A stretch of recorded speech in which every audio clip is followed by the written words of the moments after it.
দিন আমাদের প্রিয় অভিনেতা সিদ্দিকুর রহমান, হ্যাঁ সেই সিদ্দিক ভাই, যে একসময় স্টেজে দর্শকদের হাসিয়েছেন, টেলিভিশনের পর্দায় অগণিত নাটকে অভিনয় করে কোটি কোটি মানুষকে বিনোদন দিয়েছেন।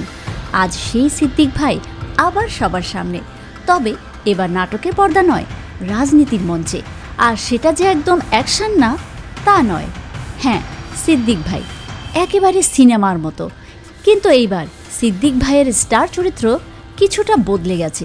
তিনি তো ভেবেছিলেন অভিনয় করতে করতেই রাজনীতি নিয়ে একটু গম্ভীর ব্যাপার হবে, কিন্তু বাস্তবে মঞ্চে অ্যাকশন না অ্যাডভেঞ্চার হয়ে গেল। মনে হয়েছিল সিদ্দিক ভাই সিনেমার ভিলেন চরিত্র ছেড়ে এসে রাজনীতির হিরো হয়ে দাঁড়াবেন, কিন্তু জীবন কখনো সহজ না, রাজনীতি তো আরও নয়। একদিন আপনি যে অভিনেতার অভিনয়ের জাদু দেখেছেন, সেই অভিনেতাই এখন দেখছেন এক অ্যাকশন থ্রিলার বাস্তবে। কিন্তু এমন ঘটনা কোনোভাবেই গ্রহণযোগ্য নয়। সিদ্দিক ভাই, আপনি আমাদের সকলের প্রিয় অভিনেতা, যে অগণিত মানুষকে বিনোদন দিয়েছেন। আমরা বিশ্বাস করি রাজনীতি জীবনের জন্য।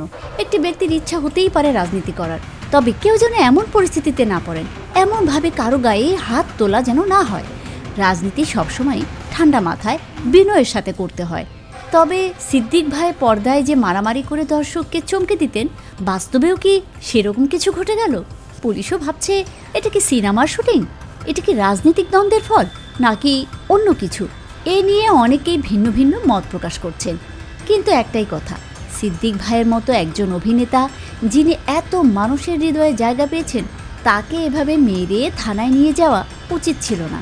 রাজনীতি অবশ্যই একটি গুরুত্বপূর্ণ বিষয়, কিন্তু রাজনীতির কুপ্রভাব যেন এমনভাবে তার ব্যক্তিগত জীবনকে আঘাত না করে, সেদিকে অবশ্যই নজর রাখতে হবে। সব মিলিয়ে সিনেমা, রাজনীতি না জীবন, এ প্রশ্ন সবার মনে। তবে একটাই কথা, এটা কোনো সিনেমার শেষ দৃশ্য না, এটা ছিল সিদ্দিক ভাইয়ের রিয়েল লাইফ অ্যাকশন।